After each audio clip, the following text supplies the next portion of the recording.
Welcome, my friends, to the Quay Radio Hour, your home for free and critical thinking, and I'm your host, Mike Williams. Tonight, my special guest is Mr. James Corbett of the CorbettReport.com. James is one of the preeminent researchers and critical thinkers in the alternative research community today.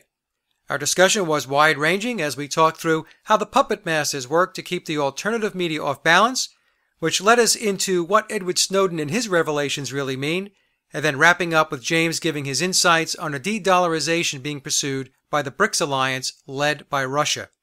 To kick our discussion off, I asked James to tell us how he got started and what keeps him motivated. Let's take a listen. Well, I guess how I got started with the research is back in 2006 when I first started encountering some of this information online. And basically, I had just recently moved into a new apartment here in Japan. And and this new apartment came with an internet connection. And it was the first time in years that I'd had an internet connection right there in my home. And in the intervening time there, I had missed out on all sorts of new things that were developing online, like Google Video and YouTube and things like this. And so that was pretty important for me, because when I started to discover this, suddenly it was kind of like a dream come true in some ways. I could suddenly research whatever I wanted and see whatever I wanted whenever I wanted it. And coming, of course, from my childhood background of having, television station network programmers deciding what I should watch and when I should watch it, it was definitely something, just a different paradigm. And I started to use it to basically explore subjects within my own realm of research at the time, which, of course, I was interested in politics, but very much from the left-right kind of political perspective, very much within the system. And being a good Canadian boy, I was very much interested in basically the left side of that argument. So I followed, the Daily Show and things like that. And it was through that I actually started to encounter, in the related videos section of the YouTube videos, I started to encounter information about 9/11 truth. And it was interesting because that was a subject that I had for years resisted any thought or mention of. And so I didn't want to look at it. Oh, that's just disrespectful. I know some things are conspiracies. I don't believe the JFK assassination myth, but that's just going too far. But I clicked on some of them out of curiosity, and some of the videos that I watched were just silly, and didn't teach me anything. But others were interesting, and they intrigued me enough to begin researching it on my own. So basically, one thing led to another, and as I'm sure many of your listeners can relate to, I started going further and further down that rabbit hole, chasing some of these trails that I found. Wow, I can actually find information to back some of this stuff up. Well, what's going on here? And it started to really call into question some of the things that I had believed up to that point. But then there came a point at which I thought, well, this can't possibly, it looks like there's something going on here, but it just can't possibly be this way. How could this function? How could government be that compromised? And it was when I watched The Money Masters, which is an excellent, for anyone who hasn't watched it. It's a very lengthy, very detailed documentary, but very, very, very in-depth in terms of how the money system came to be created, and specifically in the United States. And once you realize that money itself is basically an illusion that's created by the banks for profit, for their own personal profit, out of nothing, you start to get the sense that, oh yeah, this system really can be manipulated top to bottom. So then that's when I started to get seriously into this. And the website just came about spontaneously as a result of that. I really felt that I had to start getting this information out to other people. And really one of the first things I hit on was, well, I guess I'll do a website. And it was weird because I'd never in my entire life imagined that I would ever start a website. But there I was suddenly teaching myself how to do podcasting and all of this. And it's been a long and sometimes arduous process, but here I am after all these years. So I hope that story motivates other people, because really I have no special training, no special access to any special sources of information or anything of that sort. I just stumbled into this completely on my own. And if I'm able to do this, I really do think pretty much anyone in the audience is able to as well. And I hope they do, because again, it's so important to get this information out to other people. If we just sit on it for ourselves, what does it really benefit anyone? So I always try to think that my experience is really just that of a canary in the coal mine, showing other people that it can be done. Now, James, you have a very even-keeled approach to your presenting and your work, and I think that is very key to your ability to get your message out. And I don't mean to disparage others who are in the alternative media and their styles, because everybody has their niche, but your approach is unique in many ways. And because of the way you bring it forth, I can send your links and your clips to folks that perhaps might not normally listen to this type of material. But because of the way you present it, they do listen. And when you listen, you learn. And the reason why I bring this up is because this is exactly how I got drawn to your work. Well, I appreciate that feedback, and of course, I'm always happy to hear that, and I don't take that lightly. I mean, certainly I've heard that feedback from other people, so I do appreciate hearing about that, but I also always think, well, there are other people out there who do not respond to my style, and I think that everybody has their own style of not only presenting but also receiving information, and everyone looks for something different, and so I don't posit myself as, the be all and end all of anything.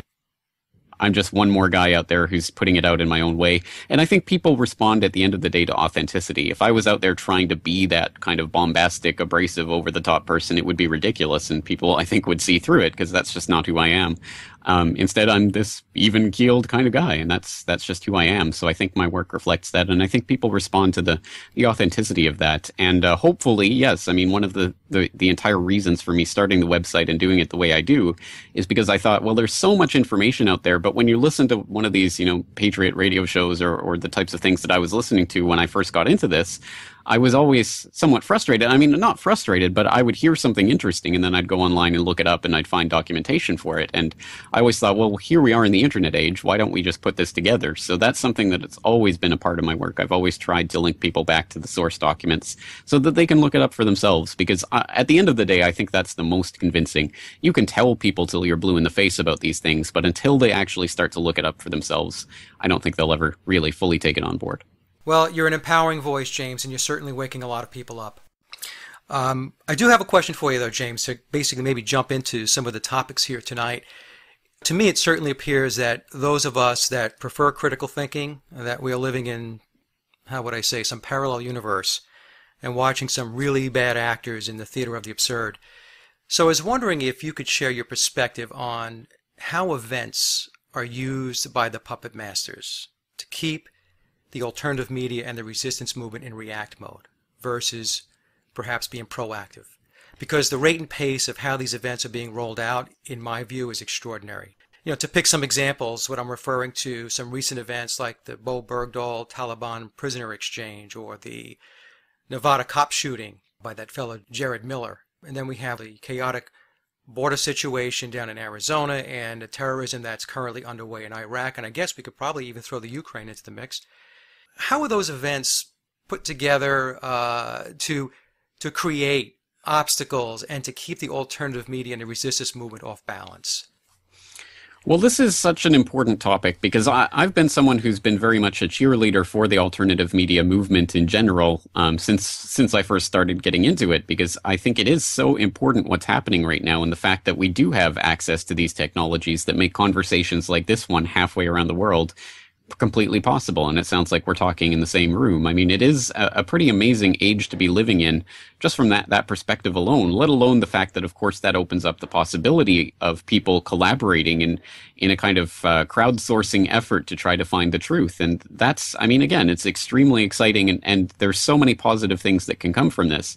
One of them I always point to, of course, is the fact that just a few years ago, the idea of false flag terrorism was basically completely alien to most people. And you really had to explain to them, well, why would the government attack itself? And now false flag has entered into the general discourse and into the lingo. And most people at least have heard of the concept now.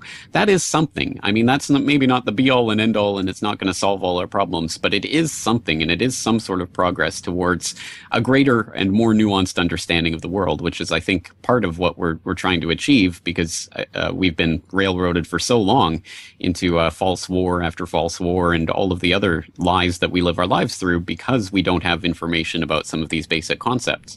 So having said all that, I mean, I do think the alternative media is having a profound effect and a largely good effect in a lot of different ways.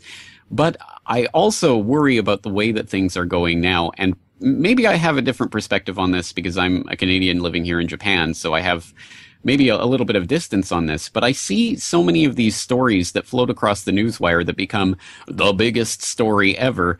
not only in the mainstream, but then also in the alternative media. And I could look back at all sorts of different incidents that seemed like the biggest thing in the world, and people would write to me, "Why aren't you covering this? It's, this is the biggest story right now." And I just try to keep my perspective on stories like that and wonder, 9/11, yeah, we're talking about that 12 years later. We'll probably be talking about it 12 years from now. But a lot of these events, 12 years from now, people probably won't even remember the names of the people involved. So I try to keep it in that perspective because I think we run the risk of allowing the mainstream media and whatever forces and powers are behind that the agenda that's reflected there to steer the alternative media, and simply by making this or that event into the biggest story of the moment, and then all of the alt media piles on to do the alt media analysis, and maybe I'm not saying there's no value in that. Of course, we have to dissect and show the propaganda for what it is, but it means that the alt media is constantly in reaction mode, so that and in a way it feeds into the fear porn paranoia loop that the mainstream media tries to put out there. Part of what they're trying to do is to make this or that particular incident, this or that mass shooting or whatever, into something that everybody is talking about, because that conversation in itself helps along the agenda. If the alt media were using its power rather than simply just reacting to all these events that come along, I think there would be more of an attempt to actually set the agenda of the social discourse through the alt media, rather than to simply report on what the mainstream media is reporting on. And I'm seeing this, for example, myself and James Evan Pilato of MediaMonarchy.com, we do a weekly video news series called New World Next Week. That comes out every Thursday. And a segment that we've added in recent months and that we're going to continue doing, because I think it is so valuable to do, is called Good News Next Week, where we try to focus on some of the positive things that are happening that the mainstream media will never, ever make the main big story of the moment that we all have to be talking about. And whether it's something as simple as a community garden or a community banning GMOs or something of that nature, whether it's something that simple or it's a bigger, more profound thing about some alternative energy or whatever it is, I think that there's so much happening in the world that isn't talked about because even presenting some of these ideas is a detriment to the power structure that exists. And I think that the alt media's real shining moment, if and when it ever comes, is when it stops simply reacting to the events that are being reported in the mainstream media and starts setting its own agenda of what to positively promote as the alternative structures that will be, I think, the structures that will, if anything, will see us through these times. Because at the end of the day, it's not what's happening in this or that particular incident, it's what's going to emerge on the other side. And we already know exactly what they're trying to steer us into. We know that there is the plan for the gradual consolidation of power up through the regional level, eventually to the global governmental level, and that all of these little incidents serve as stepping stones along the way toward that, because it gets us into the kinds of conversations that they can very easily steer, and they can control the conversation in that way. So I recognize there is value to talking about what the big story of the moment is and to dissecting that type of propaganda. But I just wish there were more sources, alt media sources out there that were trying to set a different agenda and trying to more positively show some of the things that are going on that they don't want us to be looking at, rather than focusing on the things they do want us to be looking at.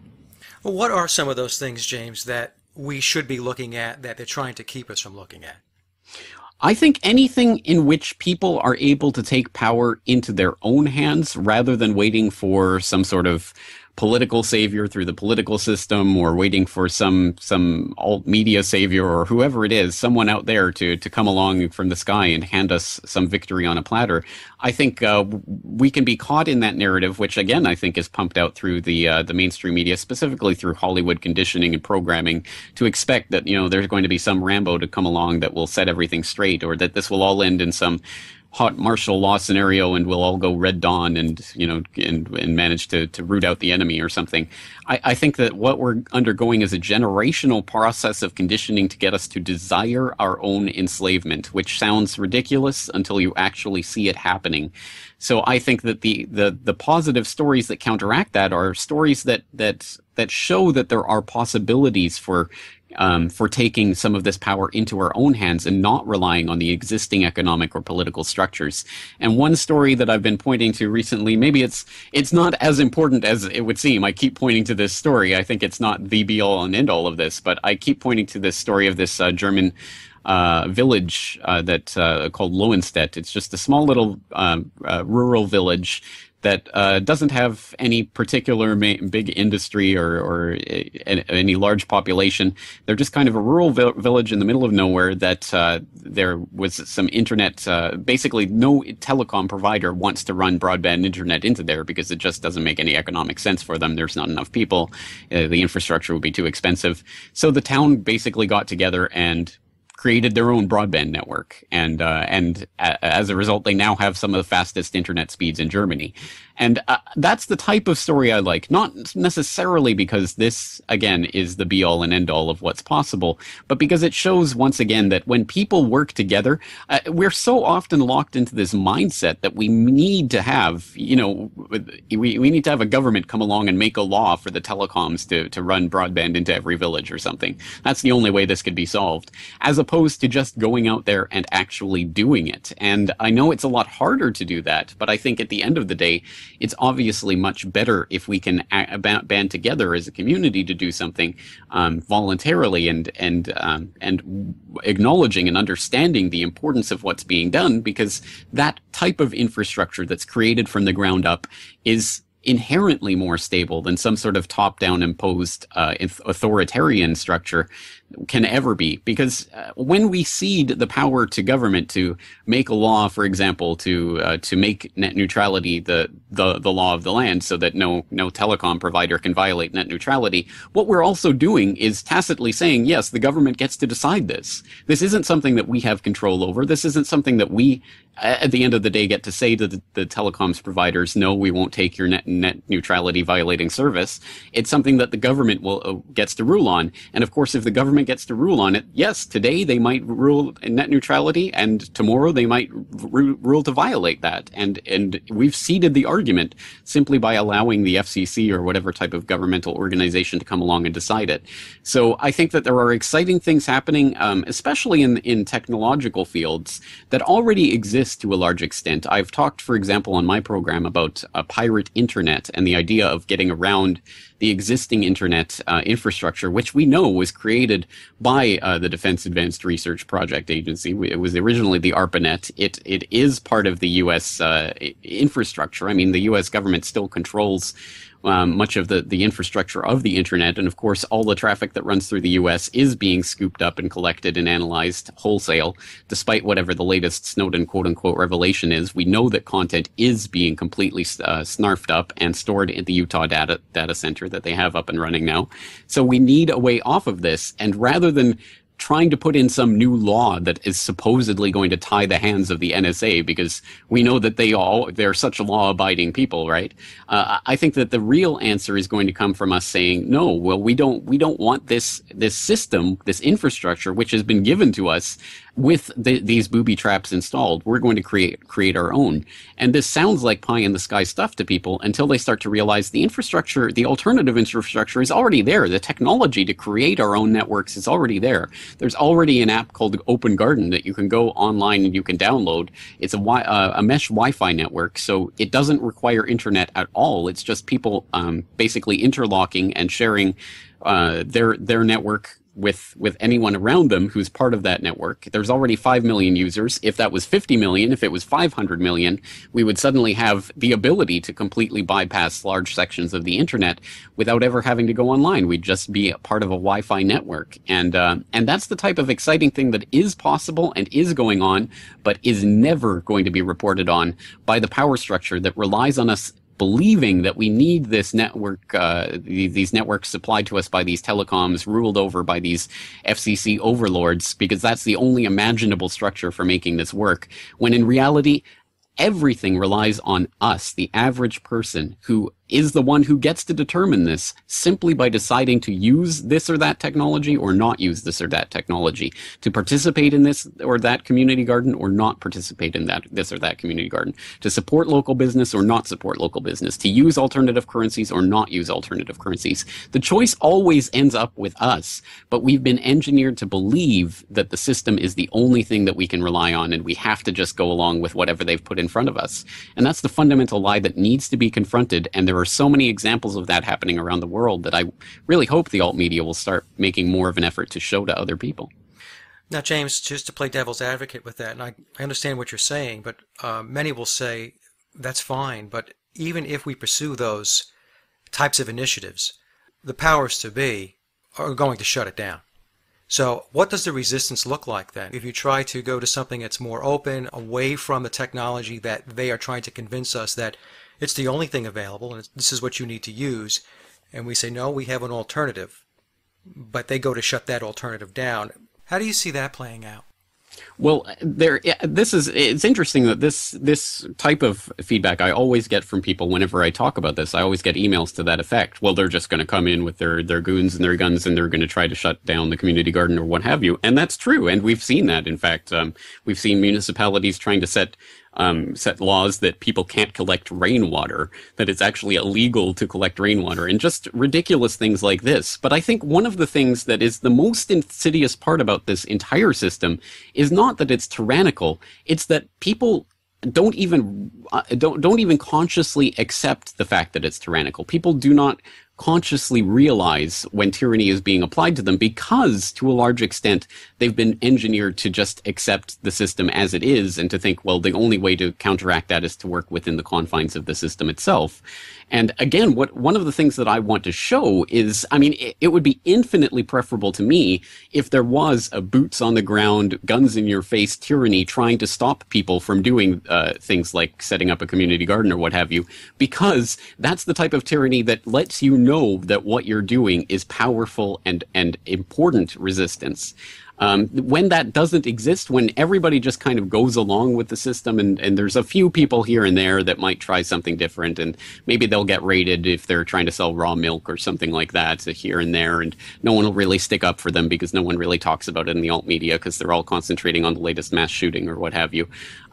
When that happens, then people will just sort of go along with the system, and it will continue to grow because, again, people are feeding into it each and every day by buying buying the goods in the supermarket or buying the internet networking from the telecoms companies or what have you.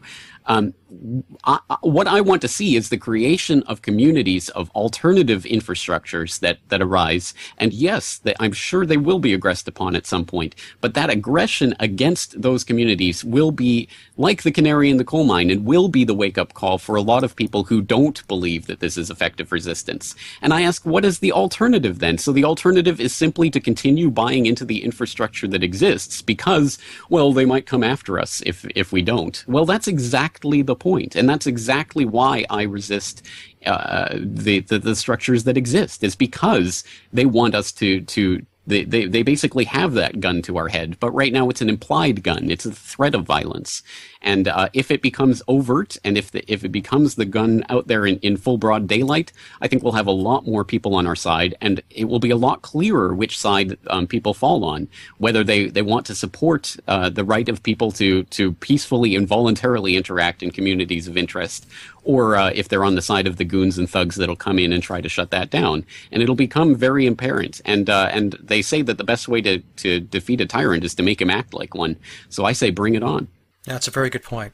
And to stay on a thread of technology, you mentioned Snowden real quick. And is he the real deal in your opinion, or is he a player? I say a player. And I've been looking at this since it broke. I've been looking at this carefully, and I've been saying for quite a while now that Greenwald is clearly not on the level, and he's clearly playing games, and he's clearly monetizing the cash, and he's become the leak keeper who gets to decide what gets released and when, and he's already admitted he's holding the best for last kind of thing, and all of this, and signed with Sony Pictures, the very same producers who produced Zero Dark 30, who he excoriated humiliated for producing hagiography of the War on Terror police state and all of this. And now suddenly he writes statements, I'm happy to be working with these people because, of course, they're paying him large amounts of money for the story and all of this. So for a long time, I've been saying Greenwald is definitely a shady character in this, and his hooking up with Omidyar, who through the Omidyar network helped to fund what's happening in Ukraine, and all of this just continues to add on. It becomes almost ridiculous at a certain point. But Snowden I've reserved judgment on for a long time, because there is the possibility that maybe this was a genuine whistleblower and he's just being used.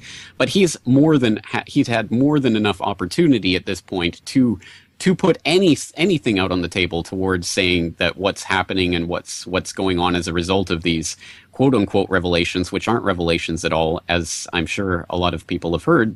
All of these things that have been pointed out have already been pointed out by other NSA whistleblowers in the past, including Russ Tice, who I think made some incredibly important whistleblowing revelations around the time of Snowden's coming out, who has been almost completely ignored, which maybe we can talk about further. But Snowden has had certainly his opportunity to say if he's uncomfortable with any aspect of what's going on. And not only has he not said that, he's actually confirmed that he 100% agrees with what's happening. And he's actually said that his entire purpose was not to change society.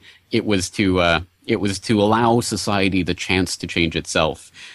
Which, of course, we see is happening now because we've got this congressional bill that's in the process of being passed that apparently is going to let the NSA, is basically going to hardwire into and codify into law the fact that the NSA is spying on people, and they're just going to start to make it more and more legal what's already been done, exactly the way they were caught out with the illegal wiretapping and the telecom scandal, and they just gave all the telecoms immunity and retroactively said everything they did was okay. Because again, people who think that laws are somehow going to solve this seem to be living in an alternate universe where these people are actually abiding by any laws. They have clearly and on the record and in our faces violated the laws that already existed and the fundamental law of the United States, the Constitution and the Fourth Amendment and all of that. They've fundamentally violated these flagrantly so and lied about it, as Bush did when he said that the illegal wiretapping program wasn't happening.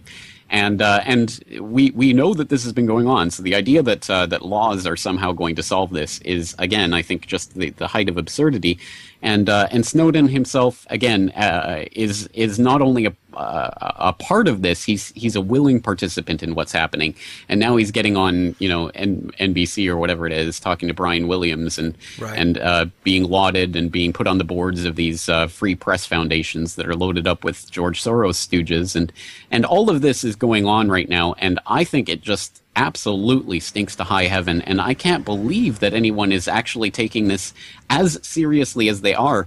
But I think one of the expert things that the mainstream media did in framing all of this was to frame it as this whistleblower or traitor discussion, which I think puts it completely in the wrong context and makes people knee-jerk, anyone who's against the state and what they're doing, knee-jerk say, well, he's a whistleblower, he's a hero.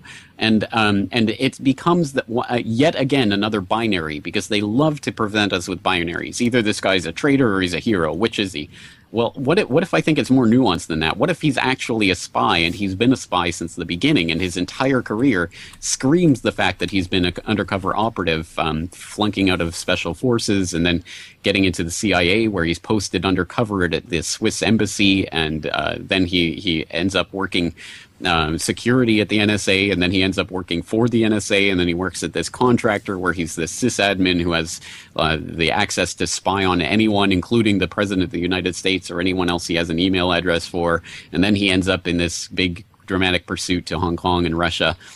He's been a spy the whole time, and now finally he comes out with Brian Williams and says, I've been a spy, I've been an undercover operative the entire time. And again, no one really bats an eyelash at this, because of course he is. Again, just every single aspect of this story it strikes me the wrong way. And I just find the lack of incredulity in the alt media, again, pretty surprising and pretty disturbing, because again, it shows that they have largely accepted the mainstream framing of this in that very simplistic whistleblower, traitor, or hero debate. So do you believe then that Snowden was rolled out essentially to be conditioning?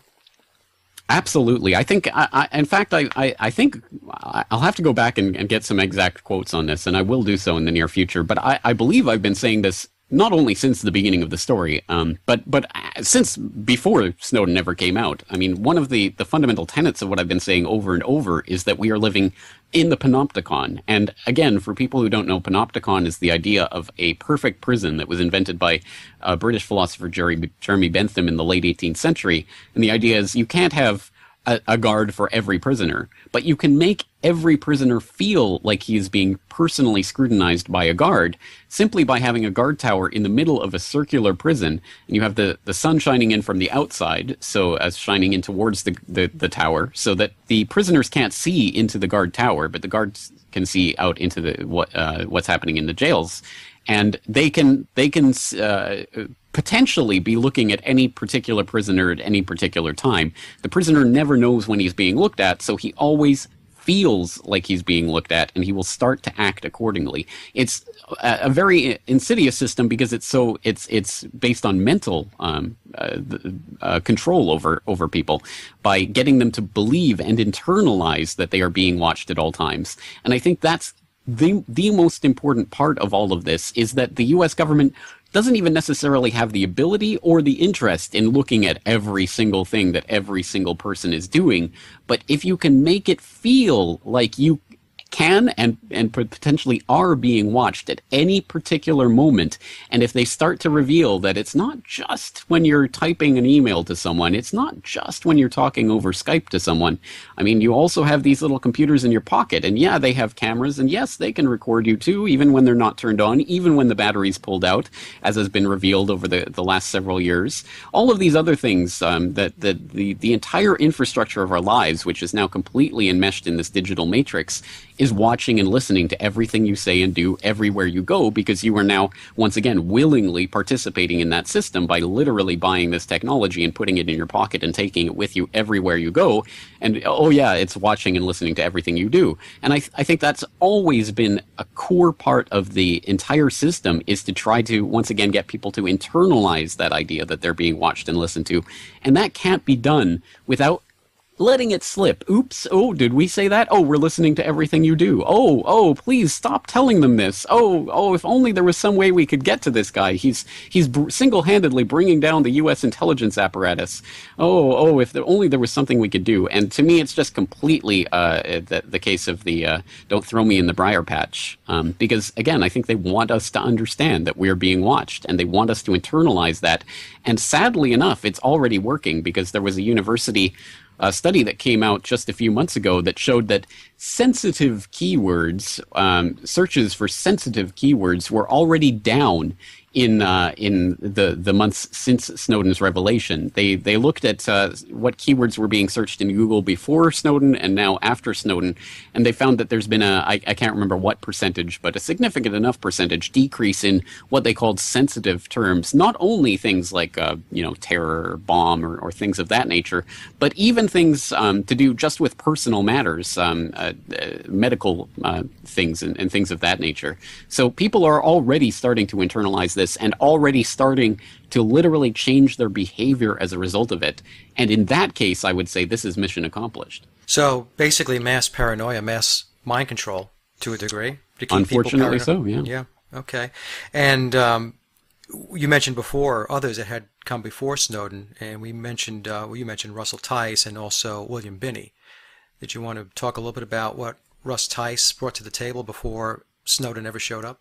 Well, before Snowden ever showed up, Russ Tice was actually one of the sources for the New York Times reporting back in 2005 on the original wiretapping scandal. And for people who remember that story, the Times had been sitting on it for over a year. Since 2004, they'd been sitting on that story because they didn't want to influence the election, apparently, the Bush-Kerry election. So they didn't want to report on the illegal things that the Bush administration had been up to. Well, that's an interesting editorial decision. Eventually, they were forced to publish that story because one of the authors, one of the co-reporters on that story was coming out with a book, and he was going to reveal it in the book. So the New York Times had to try to get the scoop, so they finally published the story. And when it did, it turned out, yes, the telecom programs had been collaborating with the U.S. government in helping to illegally wiretap people. And again, it was a completely illegal program that was signed off on by Bush administration officials and then granted retroactive immunity. So basically the Congress passed a law to say, yep, well, it was illegal at the time, but we make it retroactively okay. So people might remember that story, and Russ Tice was one of the sources for it. And then later on, he was, for example, I think it was 2009. It was shortly after Obama got into office that he went on, I believe it was Keith Olbermann's show, and he was talking about how journalists were actually being targeted by the NSA, and they were being spied on. For people who don't know, basically Russell Tice was working in the NSA in the period around the turn of the millennium to mid-2000s, when obviously he was forced out. They tried to put him through some kind of psych evaluation to try to prove he was crazy or something when he was trying to blow the whistle on these types of programs. So he got effectively pushed out of the NSA, and so in 2009 he came out and started to reveal, well, actually they're also listening to journalists, and now journalists are afraid to report on what's happening in the NSA and the establishment, the intelligence infrastructure, because they know they're going to be targeted. And Olbermann was you could see he was kind of amazed by this, but he let it drop very quickly, and we never heard about it again. And then a few years later, we start to have these scandals about journalists being spied on for their political reporting. So again, that was already on the table years in advance.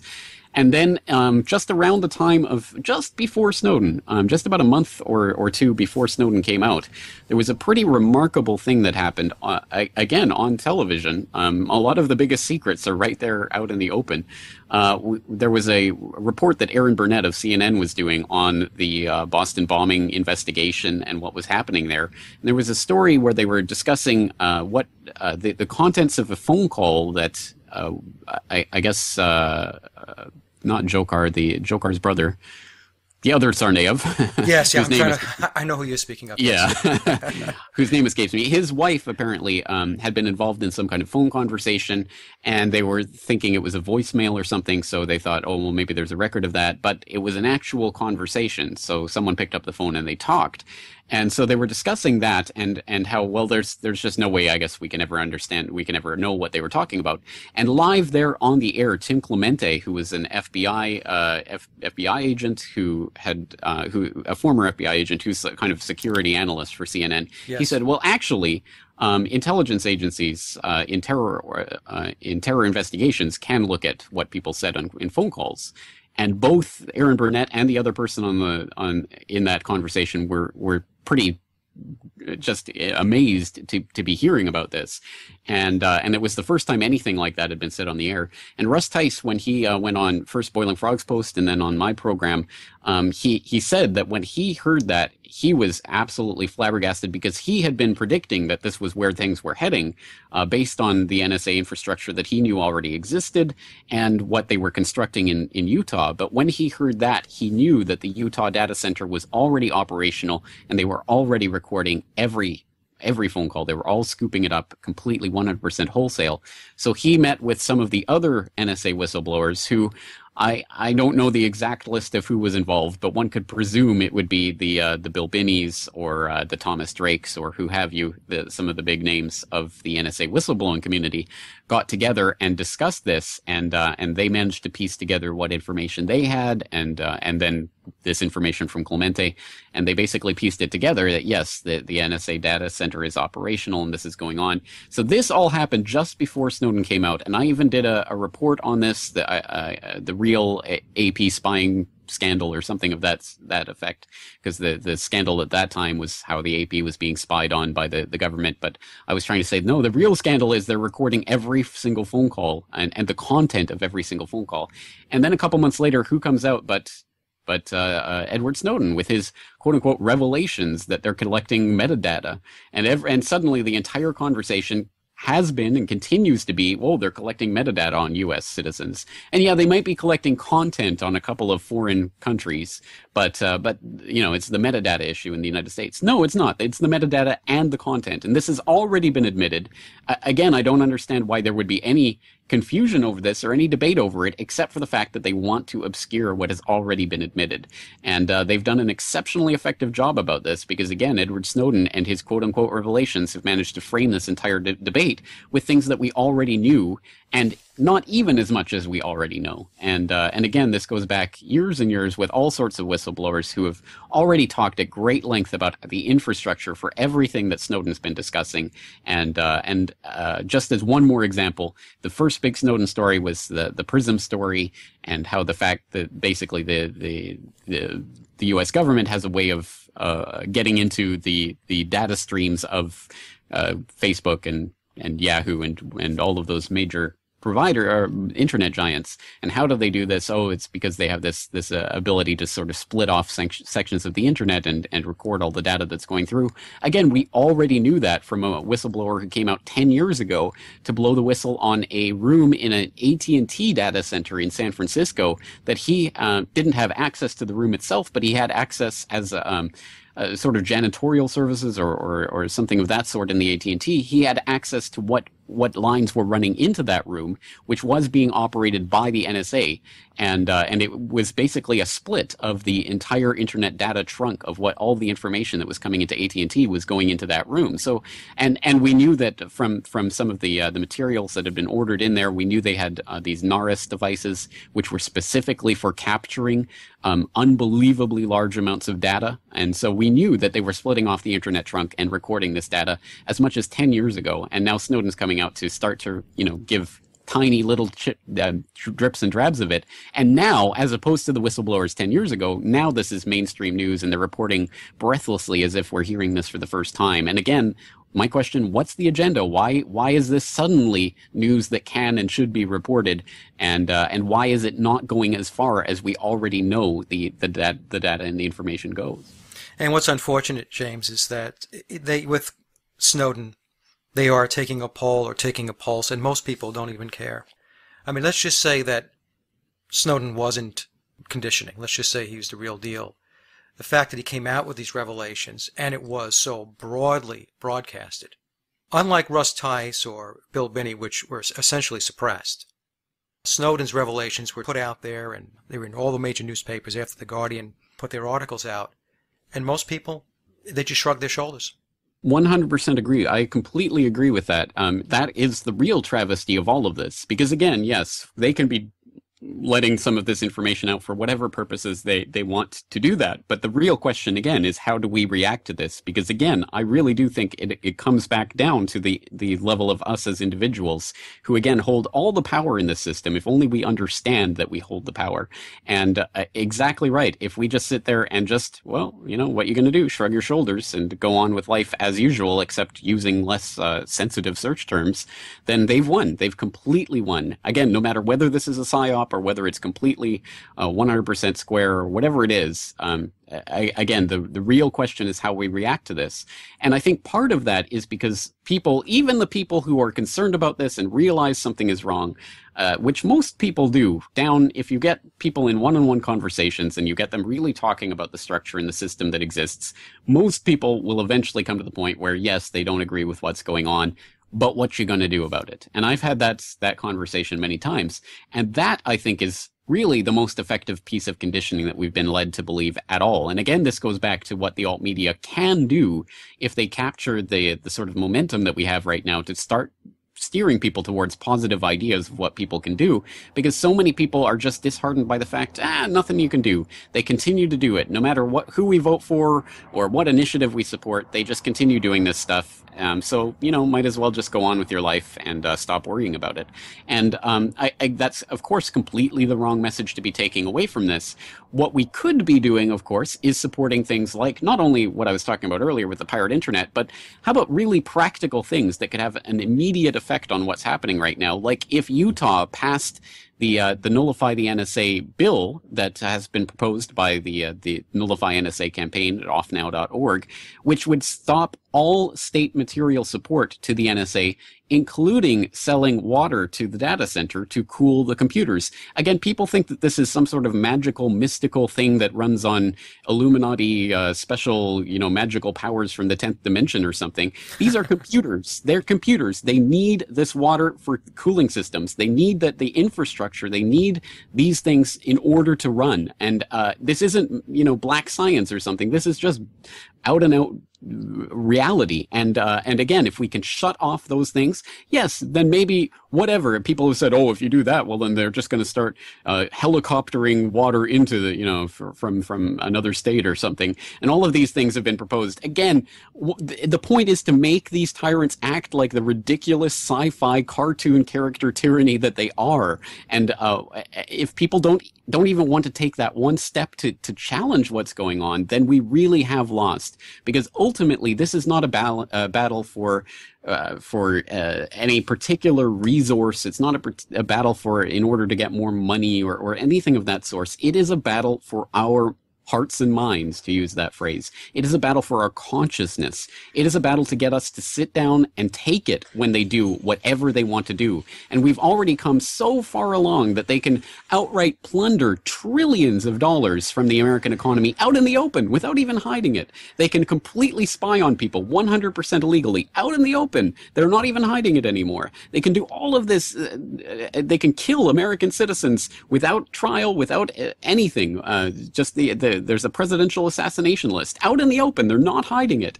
And people are doing nothing. And that is the real problem. And again, I don't think it's an insoluble problem, but it's a problem that the alt media should be directing all of its resources and energy towards diverting and to doing something about, rather than just dissecting the propaganda that they're throwing at us.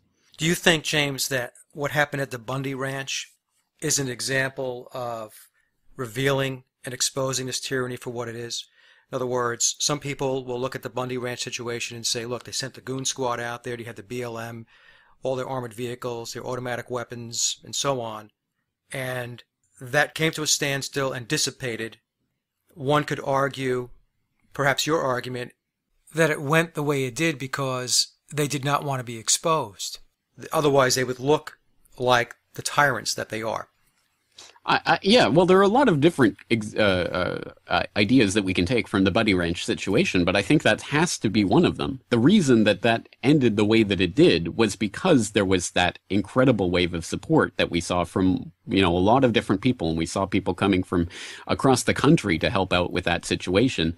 And that's the type of thing I would like to be seeing, not as some bizarre random thing that happens just, because it gains some viral attention on the internet, but more as a par for the course, more as a part of the way that we operate within our communities and with the people that we appreciate and the people that we interact with on a daily basis.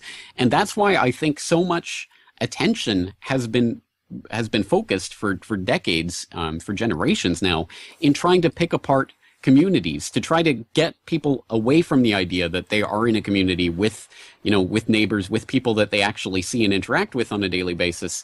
Now people are more and more interacting, if at all, they are interacting online with people they've never met and likely never will in far off lands. And there's nothing wrong with that. I think that's important. I think that's overall a good thing as well. But we have to remember that we are living in communities that, if and when, the real feces hits the fan and things really start to fall apart, it is going to be the people who are around you and your community or lack thereof that is going to be the real deciding point in terms of what you're able to accomplish. And I think that really the real resistance has to start in those community structures. And that's why I'm a big proponent of community alternative currencies and farmers markets and ways to trade and interact with people on that individual level, at face to face, down at the community level. Because again, it's not necessarily that this or that farmers market is going to solve the world's problems or is going to completely 100% provide for all your food or anything of that sort, but that those community structures are the things that can and will hopefully survive whatever type of economic collapse is coming. And again, that's not speculation. That's something that we've seen. For example, in Greece, when they've had their economic calamity in the last several years, and one of the ways that they've been getting through that is through a community alternative currency infrastructure called the Volos system, a type of trading system. Which again, it's great to create that after the fact and after the collapse has happened, but it would be a lot more beneficial if that was already functioning and in place before that collapse happened. And the best part about it is, even if the collapse never happens, then what you have is a vibrant, healthy local community that trades and supports and interacts with each other. And there is nothing wrong with that. It is not a win-lose situation. It is a win-win situation, no matter what happens. And that, I think, has to be a more fundamental message, not only to my work, but hopefully to the work of others, that at the end of the day, it's what we are able to accomplish together that is the important part in all of this, not what we wait to have happen to us, because there's nothing we can do about it. And it's fundamentally that mindset that there is something that we can affect in this world, rather than just simply being passive recipients of whatever's coming down the pike. Now, James, to switch gears a little bit, and I want to jump into something here that I know you know a lot about, and that's about the BRICS versus the dollar situation, where it certainly appears to be an outcome that Russia is determined to push forward. And I was wondering if you could just give us your insights on what that means to the U.S.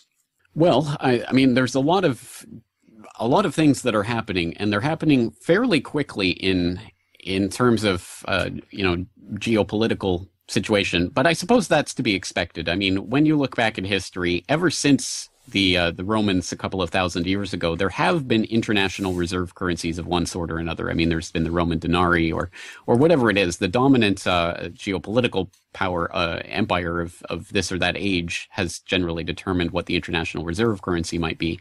So you go up through the Portuguese and the Dutch and the French and the British, and you arrive at the age of the American empire, and of course it's the US dollar that is the international reserve currency. And basically what this means is the US dollar is by far and away the most used currency in the world. It's used for the settlement of international accounts. Basically, every central bank in the world needs a big stock of US dollar or US dollar denominated assets, like treasuries or what have you, in order to be able to cover shorts and trade deficits and things of that nature.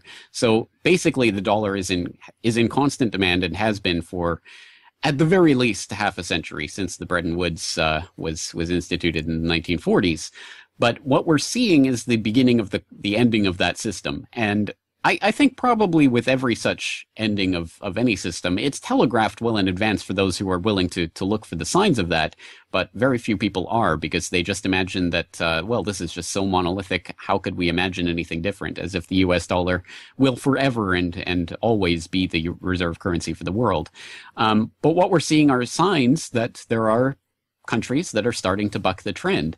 And it's difficult for countries that are bucking the trend of something like the US dollar reserve system to buck that trend, specifically because the first countries to do it will suffer from doing it. If you have, like China does, $1 trillion or so in US treasuries, and you try to dump those treasuries all at once, obviously you're going to lose any or if not all of that money, that notional value that you have is going to be completely disappeared because of your dumping. So, I mean, at a certain point, either this is going to happen as a domino and basically it's going to happen very quickly, or it's not going to happen at all. And I think it's starting to happen, that countries are starting to move away from the US dollar infrastructure.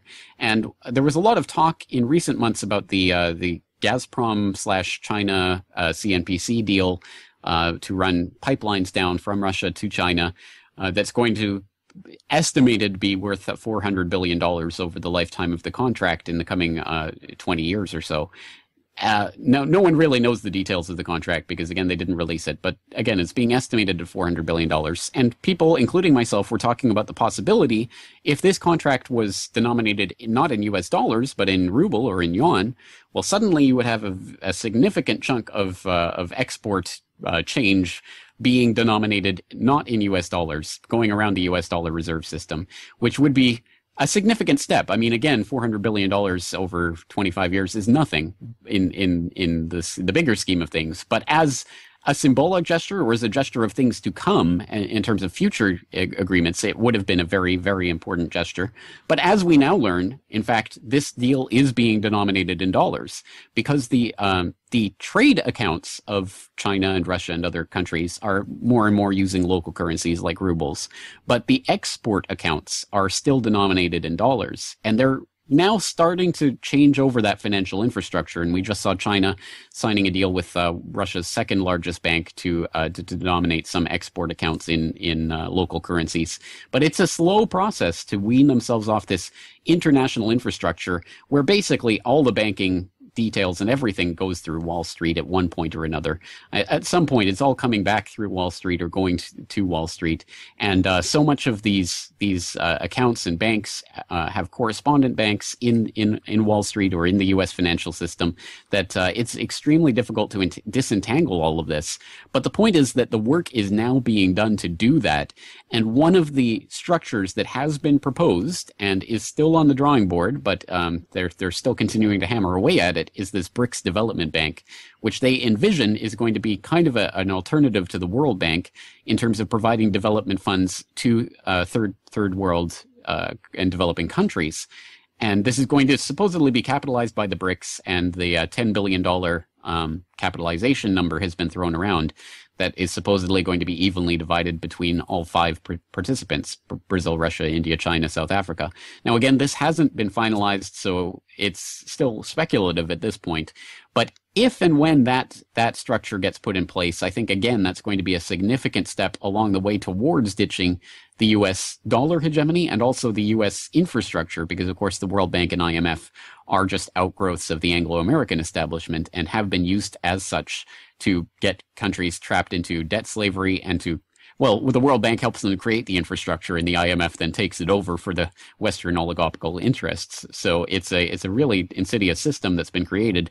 And now we have this idea that the BRICS supposedly are going to start their own and presumably act more like, for example, China does in Africa, which is to say they don't care at all about the politics of whatever country they're interacting with. All they care about is getting X, Y, or Z resource. So they will sign whatever contract will facilitate that, and they'll help create the infrastructure. They'll give infrastructure development grants, and they'll take the resources. And one could imagine that would be more the way that the BRICS Development Bank would work, and again would be a significant alternative for a lot of developing countries, especially ones that find themselves in the crosshairs of the Anglo-American establishment, which is increasingly trying to find its foothold and toehold into Africa, which is why we keep seeing these stories about Boko Haram or Coney or whatever the boogeyman of next week is. And a lot of them, by the way, supported with infrastructure provided by the U.S. So that's just another part of the modus operandi. So I think, again, there's so many different fronts on which this is happening, but perhaps one of the most important right now is the Sino-Saudi relationship that's developing, where the Saudi government is getting cozier and cozier with China. And now they're starting to talk about different ways that they can cooperate. And there's people floating the idea that China is going to be that Saudi Arabia is going to be providing alternative access to funds for China and others. Rather than U.S. treasuries, they're going to be providing gold-denominated oil deals and that type of thing. And again, this is something that would have been unthinkable just a few years ago. But now we're seeing that China has become the largest importer of oil in the world, overtaking the U.S. And we see Saudi Arabia starting to distance itself from the American umbrella that it's been under for the last 40 or 50 years under the petrodollar hegemon. So some significant changes are taking place right now. And at the end of the day, what this means for the U.S. and the U.S. economy is that a country that has enjoyed the ability to print as much money as it likes whenever it needs it for any reason that it wants, and has been doing so gleefully since Nixon ended the gold standard in the 1970s, is suddenly going to find, well, actually, people aren't going to be able to, or aren't going to want to cash the checks that we write. They're not going to want to buy our IOUs. And we can use the Federal Reserve to basically monetize the debt, but that might keep the internal domestic economy going. But when you start trying to buy things outside of the country in a currency that is less and less being accepted as the international reserve, it's going to be harder and harder to do so. And that reflects poorly on a country that has outsourced so much of its productive economic capacity over the past 30 or 40 years in this deliberate attempt to move so much of this productive activity off to China and whatever, other developing countries out there, so that now America really does depend on cheap Chinese slave goods in order to keep the economy even at a standard of living comparable to what it was 20 or 30 years ago, although we're already seeing declines in living standards in the United States.